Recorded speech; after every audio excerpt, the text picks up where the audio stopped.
nuevamente. Oye, después de casi un mes de que no nos podíamos ver, ¿verdad? Ustedes tuvieron bloqueos, después nos tocó nuestro parcial, luego Semana Santa, luego huelga, esto y lo otro, y se atrasaron los segundos parciales, terminaron apenas la semana pasada, pero ya estamos de nuevo acá retomando nuestras actividades normales. Qué gusto poderlos saludar nuevamente. Oye, es un gusto saludarles. Bien, vamos a iniciar con nuestra sesión de esta tarde-noche. Quiero comentarles, me están preguntando por ahí, las notas del segundo parcial, Dios primero las tenemos ya el jueves, ya calificamos todo, solo estamos ahí subiendo.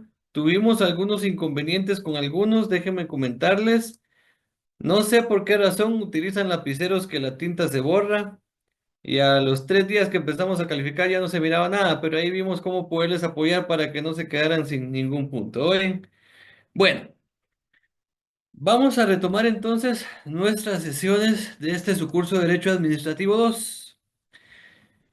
Lo último que pudimos platicar, ¿verdad? Lo último que pudimos platicar, pues fue el tema de algunas instituciones que son parte del régimen de control y fiscalización, como el Ministerio Público, Procuraduría General de la Nación, Tribunal Supremo Electoral, ¿verdad? La Corte de Constitucionalidad, la Contraloría General de Cuentas, instituciones como esas que son parte de ese régimen de control y fiscalización. Hoy vamos a empezar a platicar acerca de algo muy importante dentro del tema del derecho administrativo y muy importante para el Estado en general. Vamos a empezar a platicar acerca del patrimonio del Estado, del patrimonio del Estado. Solo me confirman, por favor, si sí logran ver el material. Sí, licenciado. Sí, Muy bien, licenciado, buenas tardes, gusto saludarlo. muchas gracias. Muy bien. Bueno, el patrimonio del Estado. Vean pues, el patrimonio es todo lo que posee una persona, ¿verdad? En cuanto a bienes se refiere, en cuanto a incluso a cuestiones financieras se refiere. Todo lo que posee una persona se considera su patrimonio. El Estado, que es también una persona jurídica, ¿verdad? Ustedes, que eso ya lo hemos platicado, pues también tiene su patrimonio. Cada institución tiene edificios, tiene vehículos, tiene mobiliario, etcétera, que es parte de su patrimonio. Por definición, digamos, los bienes, pues son todas las cosas que son o pueden ser objeto de apropiación y utilidad. Y esto es parte, ¿verdad?, de lo que quizás ustedes lograron platicar en algún momento, ya en su lejano curso también de Derecho Civil 2, cuando ustedes vieron ese capítulo segundo del Código Civil, que si mal no estoy, se llama de los bienes de la propiedad y demás derechos reales. Ahí se vio un poquito este tema de los bienes y un poquito el tema del patrimonio del Estado. Los bienes se pueden clasificar en bienes inmuebles y bienes muebles. Esto retomando o recordando un poquito el derecho civil. Bienes inmuebles y bienes muebles. Hay muchas clasificaciones de bienes. Por ejemplo, en nuestro país hay teorías que desarrollan hasta 20 clasificaciones distintas de los bienes. Sin embargo, nosotros nos vamos a enfocar en esta que se refiere a bienes muebles y bienes inmuebles para el tema de derecho administrativo propiamente. El tema de derecho administrativo propiamente. Y para el caso más específico aún del derecho administrativo, nosotros vamos a hacer énfasis en la clasificación que se hace referencia a quién pertenecen los bienes, si son del poder público o si son de propiedad particular. Yo creo que algunos por ahí están recordando cuando vieron ese derecho civil 2. Entonces hay bienes inmuebles y bienes muebles. Y aparte también estos pueden ser del poder público o de propiedad particular. Y a su vez, los bienes del Estado o del poder público se clasifican en bienes de uso común y bienes de uso no común. Los bienes de uso común son aquellos como las calles, los parques, los puertos, las banquetas, etcétera. Esos son bienes de uso común. Y los bienes de uso no común, pues también son bienes públicos pero tienen cierta característica o cierta condición. Los hospitales, incluso los ingresos fiscales que percibe el Estado. Y ustedes me dirán, bueno, pero ¿y no es público? ¿Por qué no lo puede usar? Claro que lo puede utilizar. Pero usted no va a utilizar un hospital solo porque le da la gana. Usted va a utilizar un hospital porque tiene algún padecimiento, porque algo le duele, porque está enfermo de algo. De lo contrario, no va a usar el hospital. Eso ya lo convierte en un bien que no es de uso tan común. La escuela, por ejemplo, también, nuestra misma universidad, mis amigos, es pública, por supuesto que es pública, y todos pueden hacer uso de ella. Pero más allá de poder hacer uso de ella, tenemos nosotros que estar inscritos y asistir a nuestras clases para poder cumplir con esos requisitos especiales y poder utilizar de manera adecuada ese bien común, ese bien de uso no común más bien. Vamos entendiendo, mis amigos, cómo se va clasificando los bienes del Estado. ¿Tienen alguna duda, alguna pregunta hasta el momento?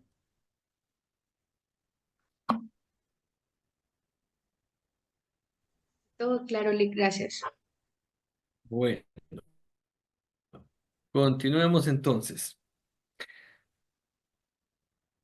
Los bienes del Estado tienen ciertas características. Y la primera de ellas es que los bienes del Estado son inalienables. ¿A qué se refiere que son inalienables? Se refiere entonces a que no pueden cederse, a que no pueden trasladarse a alguien más. Son imprescriptibles. Eso quiere decir que el derecho sobre ellos no se extingue con el paso del tiempo.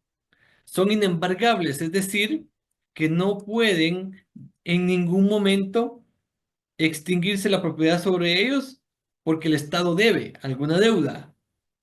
Y aparte de ello, los bienes del Estado también están exentos de pago de tributos. ¿Qué tipo de tributos pueden pagar los bienes del Estado? Por ejemplo, si son bienes inmuebles, no van a pagar IUSI. Si son bienes muebles, por ejemplo, si son vehículos, no van a pagar impuestos de circulación de vehículos. Son cuestiones en las cuales los bienes están exentos, ¿verdad? De algunos tributos por la calidad que tienen de ser bienes del Estado. El mismo Estado no va a pagar impuestos sobre algo que es de él. ¿Me entienden? Es decir, el Estado no va a venir y va a pagar un impuesto de circulación de vehículos o un IUCI, ¿verdad? Sobre un inmueble, si al final de cuentas se va a terminar pagando el mismo. Por eso son exentos de pago de tributos. Entonces, repitiendo, son inalienables porque no se pueden ceder, no se pueden transferir, son imprescriptibles, ¿verdad? Son imprescriptibles porque su derecho no termina o no se extingue con el paso del tiempo, son inembargables porque en ningún momento Ah, va, en puede maquinita queda. extinguirse su uso por el pago de alguna obligación o el cumplimiento de alguna obligación por parte del Estado y son exentos de pago de tributos. El tema de los bienes del Estado se regula en una parte en el Código Civil y en la Constitución Política de la República. Acá, en el material, lo referente al Código Civil, ahí tiene un pequeño error, ustedes no se vayan a equivocar, pero de todos modos no lo vamos a tratar ahorita. Nos vamos a ir específicamente a la Constitución Política de la República. Entonces, vámonos al artículo 121 de la Constitución, por favor. Vámonos todos al artículo 121 de la Constitución. Bueno, fíjense pues, mis amigos. Artículo 121, bienes del Estado. Son bienes del Estado. Inciso A, los de dominio público. Correcto. Inciso B, las aguas de la zona marítima que ciñen las costas de su territorio, los lagos, ríos navegables, sus riberas, etc. Inciso C, los que constituyen el patrimonio del Estado, incluyendo los del municipio y de las entidades descentralizadas o autónomas. Inciso D, la zona marítimo terrestre, la plataforma continental y el espacio aéreo en la extensión y forma que determinen las leyes, etcétera. Inciso E, el subsuelo, los yacimientos de hidrocarburos y los minerales. Inciso F, los monumentos y las reliquias arqueológicas. Inciso G, los ingresos fiscales y municipales. Inciso H, las frecuencias radioeléctricas. Todo eso es lo que se considera parte del patrimonio del Estado o bienes del Estado, de acuerdo a la Constitución Política de la República. de acuerdo a la Constitución Política de la República. Ahora bien, hay algunos bienes que son muy particulares y que es necesario que nosotros los detallemos un poquito más específico. ¿Tienen alguna duda hasta el momento? ¿Preguntas?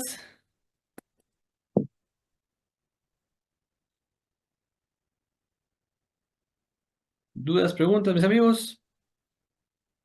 Todo claro. Bueno, No, licenciado. continuamos entonces. Continuamos entonces. Bueno, hay un bien que es muy particular, que ha dado mucho de qué hablar en nuestro país, y es el tema del dominio de las aguas. El dominio de las aguas realmente le pertenece al Estado, ¿verdad? Inclusive aquellos que por su naturaleza nacen o atraviesan, ¿verdad? Territorios que son considerados propiedad privada, porque todo lo que nace del suelo le pertenece al Estado, le pertenece al Estado. Sin embargo, Sin embargo, como no existe una legislación adecuada en el tema del dominio y del uso principalmente de las aguas en nuestro país, este tema del dominio de las aguas ha dado mucho de qué hablar, ha dado mucho para cuestiones de conflictividad dentro de la población, porque realmente si un río, por ejemplo, nace en una finca privada o atraviesa una finca privada, pero esta finca puede justificar la utilización de las aguas con alguna actividad, reduce, ¿verdad? Reduce la cantidad de agua que le llega a las personas que se encuentran después, durante el cauce o la continuidad del río. De ahí la continuidad del río. Acá me preguntan, bueno, ¿y las playas le pertenecen al Estado? Sí, le pertenecen al Estado, pero hay procedimientos especiales para otorgar cierta, cierta utilización de algunas partes de la playa, de algunas partes de la playa. Esto se desarrolla a través de un procedimiento que realmente se subsana o se desarrolla también en la oficina, se me fue el nombre ahorita de la OCRET, perdón. La OCRET, ellos son los que se encargan de la administración de este tipo de áreas y logran a muchas personas obtener la utilización de las playas para un beneficio comercial o turístico inclusive. Pues bien, retomando el tema de las aguas, mis amigos, entonces las aguas le pertenecen al Estado y la obligación del Estado es distribuirla a toda la población. Sin embargo, cuando un nacimiento de agua se da dentro de una finca privada o bien el cauce de un río atraviesa una finca privada y logra esta finca privada justificar la utilización de las aguas, reduce el caudal de las aguas para el resto de la población. Y eso es lo que ha generado esa conflictividad que existe en nuestro país, aparte de la falta de voluntad política de desarrollar una legislación adecuada en el tema del dominio de las aguas. El tema de las aguas también está regulado en la Constitución Política de la República. Aquí en el material no está, pero nosotros sí lo vamos a anotar ahorita. Y está en el artículo 127 de la Constitución. Ahí adelantito de donde estábamos. Vámonos al artículo 127. Y este nos establece régimen de aguas. Todas las aguas son bienes de dominio público, inalienables, ya vimos que es inalienable, e imprescriptibles. Su aprovechamiento, uso y goce se otorgan en la forma establecida por la ley de acuerdo con los intereses, con el interés social. Una ley específica regulará esta materia. Eso es únicamente lo que regula la Constitución respecto al tema del dominio y del régimen de las aguas. Es un artículo de ¿qué? Tres, cuatro líneas, de tres, cuatro líneas, y de ahí ya nos remite a una legislación específica, que como les digo, hasta el momento ha dejado mucho que desear, hasta el momento no se han logrado consensos adecuados ni políticamente ni legalmente que logren otorgarle a nuestro Estado una legislación apropiada para el dominio y el aprovechamiento de las aguas para toda la población. Otro tema importante con este punto del patrimonio del Estado y de los bienes del Estado es el tema del subsuelo. Bueno, el subsuelo, mis amigos, es también parte del patrimonio del Estado, ¿verdad? Y es por ello que este también se ve involucrado directamente en temas como actividad minera o explotación de hidrocarburos. Es decir, que todo lo que está por debajo de la tierra también le pertenece al Estado. También le pertenece al Estado. Acá el tema es hasta qué profundidad se considera que es suelo y desde qué profundidad para abajo se considera que es subsuelo. Técnicamente hay estudios de ingeniería, etcétera, que establecen cierta cantidad de metraje, pero legalmente no lo hay. Si no, miren ustedes las construcciones que están haciendo últimamente de edificios hasta con 6, 7 sótanos. Es increíble. A ustedes que es más grande el sótano que el edificio como tal, pero no hay realmente una legislación tan bien adecuada que delimite, ¿verdad? Que delimite realmente hasta qué cantidad de metraje por debajo del suelo ya se considera subsuelo. Pero es decir entonces que si usted un día está en su casa y se le ocurre empezar a escarbar ahí en su patio y escarba y de repente encuentra petróleo, este petróleo no va a ser suyo, no se emocione, usted no va a ser millonario. Eso es del Estado, le pertenece al Estado. Si usted encuentra oro, le pertenece al Estado. Si usted encuentra una mina, no sé, de algún mineral, sal, etcétera, también eso le pertenece al Estado. Increíble, a ustedes, increíble. El tema siempre ha sido una falta de legislación adecuada en cuanto a la distribución de los recursos, especialmente en el tema de la minería y la explotación de hidrocarburos. Son actividades que son muy fuertes y que deterioran mucho el suelo y que de alguna manera pues afectan los intereses económicos y sociales de las comunidades y no están recibiendo realmente un beneficio pues realmente palpable. Y eso es lo que siempre se ha peleado, ¿verdad? Tratar de volver equitativas, pues esas regalías o ese beneficio que recibe la población de la explotación de los recursos del Estado, ¿verdad? De la explotación de los recursos del Estado. Especialmente el tema de la minería abierta, ¿verdad? Ustedes que es la que más daño le provoca a los ecosistemas, porque si se los provoca, ¿verdad? No podemos negar eso, sí se los provoca. ¿Dudas, mis amigos, o preguntas de esto que hemos platicado?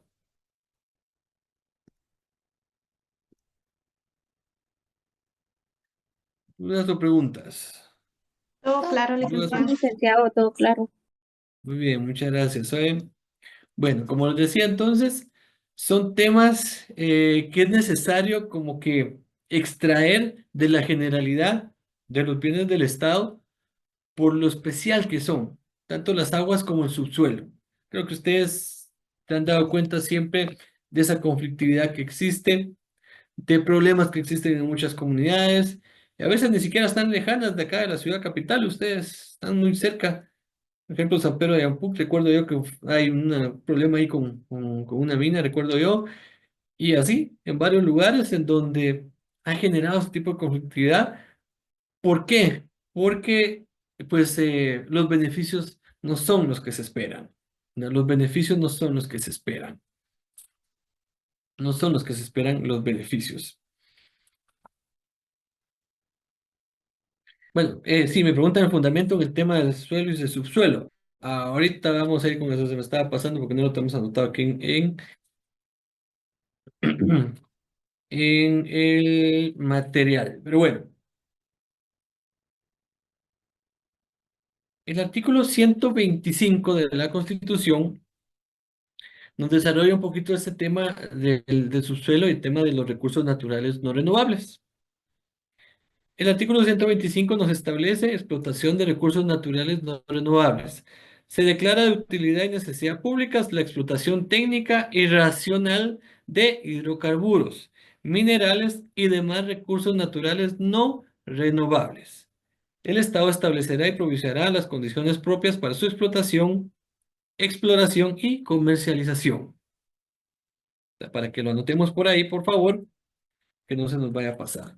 Algo muy importante que leímos, que tal vez no le dimos mucha profundidad acá, pero es importante que platicamos un poquito de ello.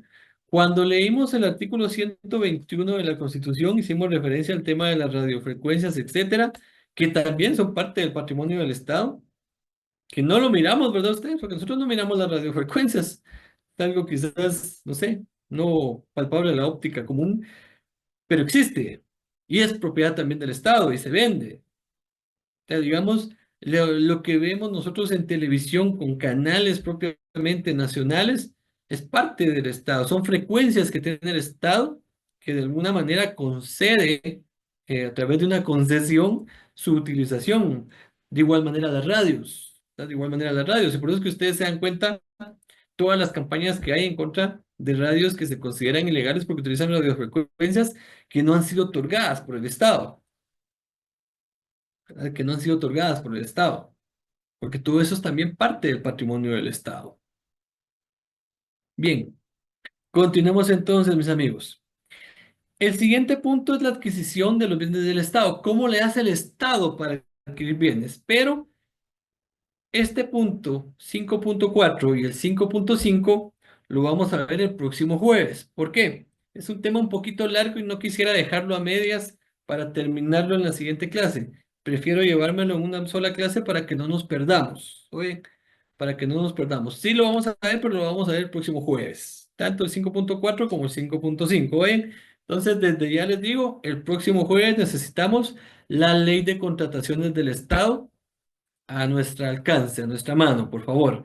La ley de contrataciones del Estado para este jueves. Y ahí vamos a ver este tema, este punto 5, 5.4 y 5.5. Vamos entonces a lo que sigue. Es un tema muy importante, la intervención estatal. Fíjense pues, el Estado puede apropiarse de algunos bienes de una manera excepcional y esto lo logra a través de la intervención estatal. Lo logra a través de la intervención estatal. Y acá podemos ver nosotros en el material una pequeña, digamos, alusión al tema de la intervención. Y aquí nos establece el Estado puede intervenir y apoderarse de la propiedad privada. Y fíjense en esto que está acá. Cuando ésta constituye un obstáculo para la realización de sus fines de servicio público y social. Solamente bajo esa circunstancia puede no, apropiarse el Estado de un bien privado, porque la propiedad privada también está garantizada por la Constitución. Y tampoco va el Estado a abusar de su posición para adueñarse de patrimonio. Entonces, solo lo puede hacer cuando ésta constituye un obstáculo para la realización de sus fines de servicio público y social. Y su fundamento, pues, es declarar algo que es de interés y necesidad social en beneficio de la colectividad, en beneficio de los ciudadanos, de nosotros los administrados. Son formas excepcionales en las cuales el Estado puede apropiarse de propiedad privada y puede incrementar su patrimonio. Y puede incrementar su patrimonio. Como parte de este tema de la intervención estatal, es necesario platicar de la expropiación. Vean, pues, mis amigos.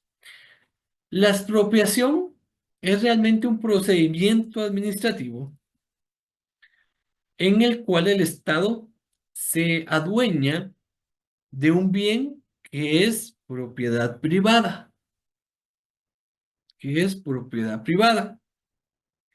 Es una institución, digamos, de derecho público que afecta a los bienes privados y los traslada al dominio público, los traslada al patrimonio del Estado, ¿verdad? Al patrimonio del Estado. La expropiación, mis amigos, es un procedimiento legal que se da en muy pocas circunstancias, ¿verdad? Muy específicas, muy claras y muy excepcionales. No vamos a hacer aquí como en Venezuela, va que miraba el fulano ahí, este edificio, ¿quién es? No expropies, ese no, aquí no, ¿verdad? Ustedes no estamos en esa posición. La expropiación es un procedimiento legal y que pretende ser justo. Ahora, bueno, ¿cómo se aplica la expropiación? O sea, ¿cómo es posible que el Estado le quite parte de su patrimonio a alguien y lo haga parte del patrimonio propio del Estado? Pues bueno, ahorita vamos a platicar un poquito de ello. Hay algunas clases de expropiación.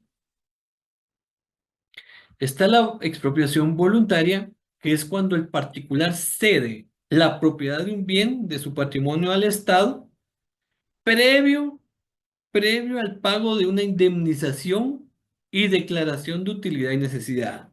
Eso es bien importante. Tiene que haber una indemnización, es decir, un justo pago por el bien y la declaración de utilidad y necesidad. Ojo, no es que el Estado esté, o sea, el Estado está comprando de alguna manera, pero por la excepcionalidad del momento se utiliza la figura de la expropiación. O sea, no se va a utilizar los procedimientos establecidos en la Ley de Contrataciones del Estado, sino que se va por esta figura de la expropiación por la necesidad que tiene de la utilización de ese bien que es de propiedad privada. Por ejemplo, por ejemplo, está construyendo una carretera nueva, pero para poder hacer que esa carretera funcione es necesario utilizar una porción de tierra que pertenece a una finca privada. Entonces viene, se contacta al dueño de la finca, se establece primero de que ese bien es de utilidad y necesidad para el desarrollo, ¿verdad?, de las funciones del Estado. Se llega a un acuerdo con el dueño, se le paga una indemnización al dueño y éste cede su propiedad. Esa es la expropiación voluntaria. Cuando ustedes escuchen expropiación, no se asusten porque no va a ser de que se lo va a quitar solo así, no, tiene que haber una indemnización. Pero esa es la voluntaria. El Estado contacta al dueño de la propiedad, llegan a un acuerdo, hay una indemnización de por medio y ese bien ha sido declarado de utilidad y necesidad para el desarrollo de los fines del Estado. Hay una expropiación forzosa. Ahorita vamos a platicar de ella. La expropiación forzosa se presenta cuando no existe un acuerdo entre el propietario y el Estado y el bien ha sido declarado de utilidad y necesidad. Fíjense pues,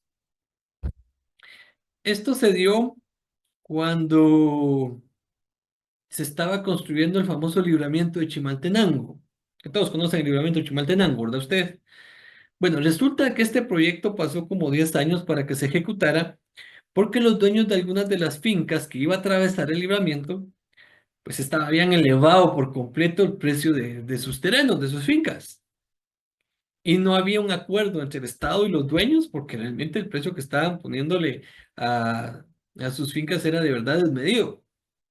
Entonces viene el Estado, declara de utilidad y necesidad el bien, lo expropia, pero siempre le paga una indemnización al dueño.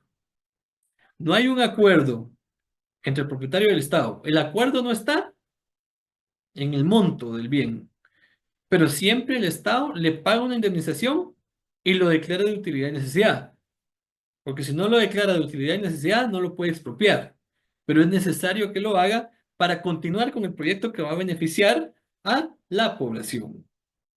Por eso es forzosa, porque el propietario no quiere, porque no le están pagando lo que él pretende, se hace a la fuerza, pero siempre hay el pago de una indemnización. Eso que no se les olvide, en la expropiación siempre va a haber una indemnización al propietario. Ahora bien, hay una expropiación de urgencia. Hay una expropiación de urgencia. Hay algunos casos previstos en la ley, ¿verdad?, que conlleva el pago de una indemnización provisional, dice acá. Bueno, ¿cuál podría ser una expropiación de urgencia? Ahorita ya casi vamos a entrar el invierno, ¿verdad ustedes? Y siempre se da. Bueno, se cae el puente, ¿verdad ustedes? Está la carretera, está el puente y se cae el puente. Se crece el río y se lo lleva. Ustedes se han dado cuenta que cada vez que se cae un puente, se habilita un paso provisional a un ladito del puente. Y ahí están pasando los camiones y los carritos y todo. Ese paso provisional es de una finca privada. Es de una finca privada, porque no es del Estado. Pero como hay una urgencia de utilizarlo, porque si no, imagínense, nos quedamos incomunicados, etcétera, el comercio no fluye, un montón de cosas. Entonces viene el Estado y de una vez se mete a la finca. Y va el tractor y va la máquina a hacer el caminito y todo y se mete. Esa es una expropiación de urgencia. ¿Se le paga al dueño? Por supuesto que se le paga un pago, una indemnización provisional para pagar, digamos, los daños que se están haciendo y ya después se ponen de acuerdo y ya se le paga el resto de la indemnización. Pero como urge la utilización de su bien, se utiliza esta figura de la expropiación de urgencia. ¿Verdad? De la expropiación de urgencia. ¿Verdad? Acá me preguntan, bueno, pero sí se le pregunta o solo es así una vez. A veces se le pregunta, a veces no, porque realmente es difícil contactar a los dueños de una finca. Imagínense si usted no tiene finca, número de finca, folio y libro, ¿cómo va a saber quién es el dueño?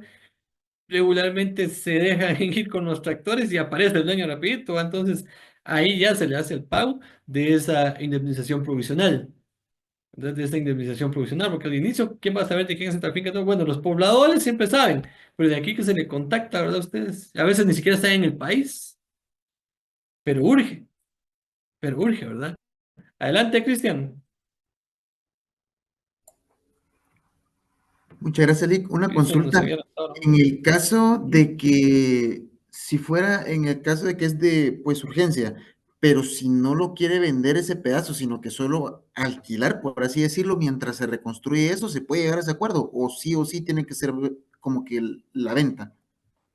Sí, regularmente con el caso de esto de los puentes se da este caso precisamente, de que solo lo sé temporalmente. De que solo lo sé, pero temporalmente, porque regularmente vuelven a construir el puente en el mismo lugar donde ya se cayó, por cierto. Vuelven a construir el puente en el mismo lugar que ya se cayó, se deshabilita el paso provisional y siempre se le paga la indemnización. Pero al final se está haciendo uso y se está privando de la utilización y del dominio del bien a un particular. Pues por eso es que se considera expropiación. No se considera, digamos, un alquiler o una renta, sino que se considera una expropiación. Pero regularmente ese es el escenario que se da con el tema de los puentes y que habilitan pasos provisionales. Adelante, Yafet. Lick, disculpe, en los casos de que, por ejemplo, es de por invasión o ataque al territorio nacional, que en estos casos la ley regula que el pago de la indemnización se puede dar posteriormente, cuando cesa, esta igualmente es una expropiación de urgencia. Perdón, no le escuché bien la primera parte. Perdón. Cuando en los casos de que la expropiación es por fines de invasión, ataque al territorio nacional o así, que son los casos que regula la ley, y que dice que se puede Ujú. pagar la indemnización después, estos siguen siendo dentro de los casos de urgencia. Sí, también, porque recuérdense que, bueno, por ejemplo, bueno, hay que proteger el Estado, hay que proteger las fronteras, entonces igual se va en los casos de urgencia. Pero como les digo, siempre hay que declarar la utilidad y la necesidad previamente, previamente. Y por ejemplo, si ya es mucho, pues recuérdense que hay procedimientos como el famoso tema de los estados de excepción, ¿verdad? Que está el estado de sitio, el estado de guerra inclusive, ¿verdad? Que se puede llegar a declarar, que nunca he visto yo que lo declaren, y bueno, yo nunca lo vamos a ver para ustedes, pero sí son casos excepcionales y también se utiliza la figura de la expropiación. Bueno, continuemos entonces, mis amigos. Hay una institución, una figura que también, ¿verdad? Que también se utiliza en el derecho administrativo para pasar patrimonio que quizás es privado a que sea parte del patrimonio público. Y es la figura de la confiscación. ¿Verdad? La figura de la confiscación. Me preguntan, ¿un bien del Estado puede ser vendido a una persona particular? Sí, Y eso lo vamos a platicar el jueves. ¿Oye? Eso lo vamos a platicar el jueves. Esta figura muy especial, el tema de la venta de los bienes del Estado. ¿Oye?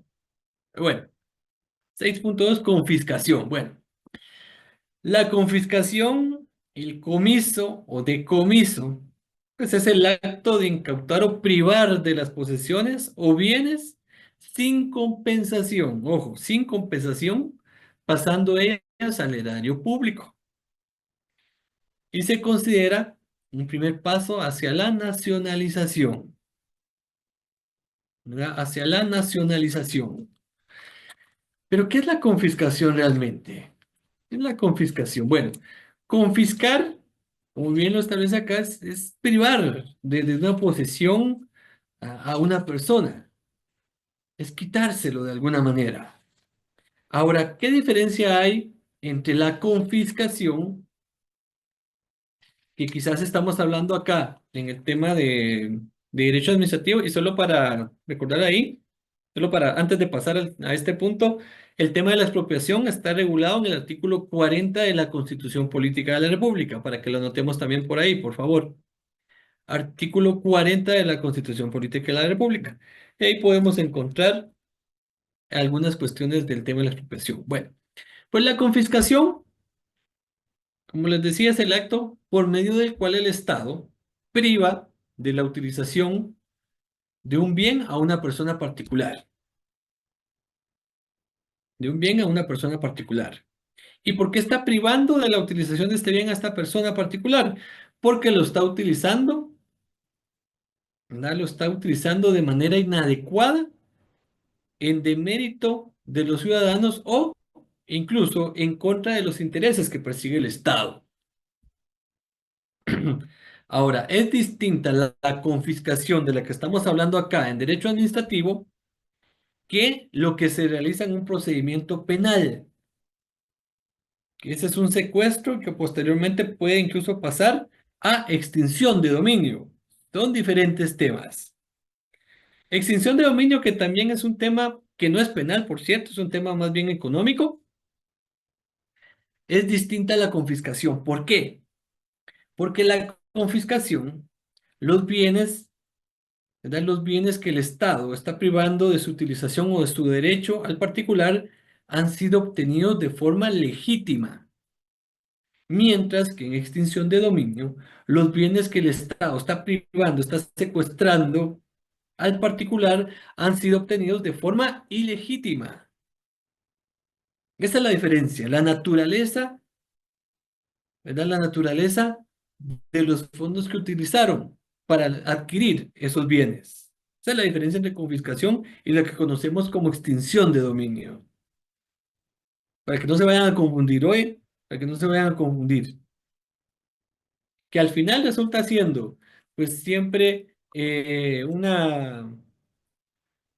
un tema de privar de la utilización de un bien a un particular, pero la naturaleza o los orígenes es lo que cambian. Confiscación, el bien ha sido obtenido de manera legítima. Extinción de dominio, el bien ha sido obtenido de manera ilegítima. ¿Ya? De manera ilegítima. Ilegítima. Y la confiscación conlleva a otro paso posteriormente, ¿verdad? Que puede ser que le devuelvan al particular su bien o que este bien pase definitivamente a ser parte del patrimonio del Estado. Y de igual manera en extinción de dominio, ¿verdad? Ustedes se lleva un proceso de extinción de dominio, puede que se le devuelva a la persona o puede que no y pase a ser pasa a ser parte del patrimonio del Estado. Y pasa a ser parte del patrimonio del Estado. Cuando nos referimos a este tema administrativo, que es la confiscación, conlleva a que realmente el bien ya no se le devuelve al particular y pasa a ser parte del patrimonio del Estado, hablamos entonces de la nacionalización. Hablamos de la nacionalización, es decir, un bien que primeramente fue confiscado, que después se determinó que no se le podía devolver al particular y que finalmente pasó a ser parte del patrimonio del Estado.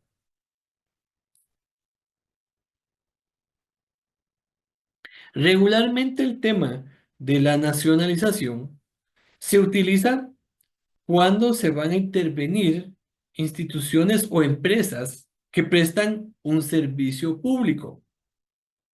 Un servicio público, por ejemplo, el agua, la electricidad, a que tanto ha dado que hablar el tema de la electricidad en otras latitudes de nuestro país, ¿verdad? Este tema de la nacionalización, por supuesto que también es un procedimiento administrativo que, como les digo, conlleva a que el Estado hace parte de su patrimonio algo que anteriormente le pertenecía a un particular. ¿Y por qué lo hace? Porque el particular no está haciendo una buena utilización de ese bien. Vamos comprendiendo, mis amigos, el tema, como les digo, va enfocado a la naturaleza de los bienes. La naturaleza de los bienes. Adelante, Jafet.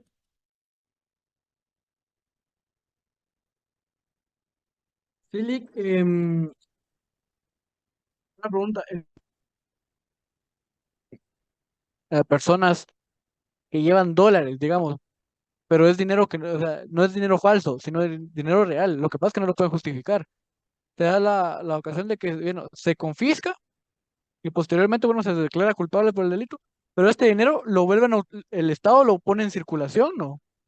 En este caso se podría dar esto. Sí, yo voy a asegurar. Y solo aquí aclaremos algo. No es confiscación, es secuestro, porque es un tema penal relacionado con el tema del lavado de dinero. ¿Verdad? Del lavado de dinero. Ahí sí aplica otra figura, porque es dinero. Y si hay una figura penal, hay un tipo penal que lo regula. Entonces no es confiscación, porque no es un procedimiento administrativo el que se va a realizar, sino que es un proceso penal. Es un proceso penal. Por eso les digo, ustedes lo que tienen que ver es la naturaleza del bien que está siendo objeto, ¿verdad?, de evaluación. Si es un tema administrativo, donde todo viene legítimo, los bienes han sido obtenidos de forma legítima, es confiscación. Si todo lo que viene es obtenido de manera ilegítima, es materia penal y va a extinción de dominio. Y sí, como les sí, el Estado lo utiliza y cuando se va al tema de extinción de dominio, ustedes se recordarán que eso se puede distribuir en tres instituciones. Recuerdo que una es Ministerio Público, otro es Organismo Judicial y otro Ministerio de Gobernación para que lo invierta directamente en el tema de la Policía Nacional Civil, si mal no recuerdo. Que esa es otra parte especial del tema de extinción de dominio, ¿verdad? Que solo se puede utilizar con esos fines. Me pregunta, si es mi propiedad, yo decidiría cómo utilizarlo, correcto. Pero recuérdense que tenemos un marco legal y la utilización debe ser dentro de ese marco legal. Si usted lo está utilizando de manera inadecuada, es ahí donde el Estado puede intervenir. Es ahí donde el Estado puede intervenir. Y quizás usted no está cometiendo ningún delito, pero lo está utilizando inadecuadamente. Eso es lo que quiero que ustedes entiendan esta diferencia. No es de que ustedes estén cometiendo un delito, pero están utilizando de manera inadecuada un bien que está afectando los intereses de la colectividad. Esa es la diferencia entre administrativo y penal en este tema de los bienes. ¿No? En este tema de los bienes. Adelante, David. Licenciado, perdone un ejemplo de ello, ya que creo que en esta parte nosotros, o yo personalmente, confundo, digamos que el área penal con el administrativo, porque si nos dicen que estamos haciendo mal uso de nuestro bien, entonces vamos a creer que estamos cometiendo algún delito, ¿verdad? Ujú. Sí, vean pues. Cuando hacemos esta alusión al tema de la nacionalización, también les quiero aclarar algo. Se refiere a bienes que son de alta envergadura. Por ejemplo, una empresa que presta el servicio de electricidad, que tanto han escuchado ustedes, EXA, de OXA, que ahora creo que es Energuate, no sé cómo es que se llama, que la función de ellos es la distribución de la energía a nivel nacional. Pero si lo están haciendo mal, si están utilizando mal ese bien que les pertenece a ellos, que es la empresa y le pertenece a ellos, el Estado puede intervenir y quitarles la posesión de esta empresa porque está afectando los intereses de la colectividad. Esto también quiero que lo tengan claro. Ustedes no van a utilizar más su carro, su moto, etcétera, ¿no? Si son bienes con un interés económico supra, un interés económico supra. Al Estado no le va a interesar quitarle su moto o su carro. Son intereses de verdad, como les digo, supraeconómicos, muy, muy fuertes. Adelante, María. Buenas noches, licenciado. Fíjese que yo tengo una duda respecto a lo que usted acaba de decir sobre la energía eléctrica. ¿Mm? Si bien es cierto, el Estado pues está, tendría que estar muy atento al bien común en una comunidad. Pero, por ejemplo, en el área de Petén, normalmente se va la luz todos los días y se va 3 o 4 horas diarias. Y los recibos de electricidad pues vienen sobrecargados. Entonces yo me pregunto, si es para el bien común todo eso, o sea, ¿qué hace el Estado, licenciado? Lamentablemente, nada. Lamentablemente, nada. ¿Qué podría hacer? Mucho. ¿Qué podría hacer? Mucho. Y es una de las eternas demandas de la población hacia el Estado. Obtener servicios públicos de calidad y de calidad, que lo hemos mencionado aquí muchas veces. Obtener servicios públicos de calidad y de calidez. Y nuestra obligación como administrados o como ciudadanos es demandarle al Estado que estos servicios se estén prestando, ¿verdad? Con eficiencia y eficacia. Y que el Estado le exija a estas empresas que cumplan con esa función. De lo contrario, entonces el Estado podría intervenir, podría confiscar, podría nacionalizar el servicio, que antes era nacional, hace, ¿qué? Más o menos, ya casi 30 años, da por ahí 97 creo que fue el tema cuando se privatizó la prestación de la energía eléctrica y también el teléfono. Antes era público, entonces el Estado era el directa y absolutamente responsable de esta distribución. Ahora el Estado es directa y absolutamente responsable de la fiscalización de que esta prestación se dé con las calidades que se tiene que dar. Y lamentablemente ahí hay mucha tela que cortar desde el Ministerio de Energía y Minas y mucho más, que es una de las eternas demandas de muchas comunidades en el interior. Y yo la comprendo muy bien. Por ejemplo, yo también he estado en el interior y cuando a uno le va bien, se van 2 horas o 3 horas diarias. Pero cuando a uno le va mal, se van 3 días seguidos, completos.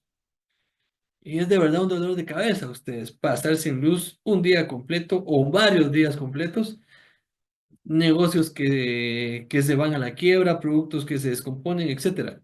Todo eso es lo que el Estado debería evitar o debería fiscalizar de que el servicio se preste con calidez y con calidad. Bien, mis amigos, vamos a dejarlo por ahí esta tarde noche. Les recuerdo, por favor, que el próximo jueves, con nuestra ley de contrataciones del Estado en la mano, por favor, hoy tienen ahí un par de minutitos para tomarse su cafecito y ahí los miro entonces el próximo jueves. Que Dios me los bendiga. Y éxitos en la segunda clase. No hay. Gracias, licenciado. Feliz noche, compañeros. Feliz noche. Disculpe.